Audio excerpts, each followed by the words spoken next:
Which animal has the longest neck? Giraffe. Which animal's hair is used for making wool? Sheep.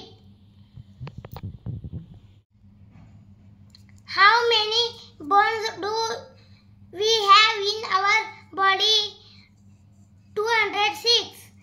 The two holes of the nose are called nostrils. Where is the gateway of India located? Mumbai. The sun is also called a star.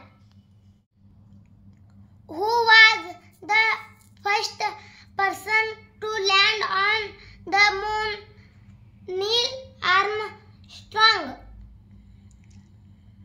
Neil Armstrong. Which planet is called the evening morning star? Venus.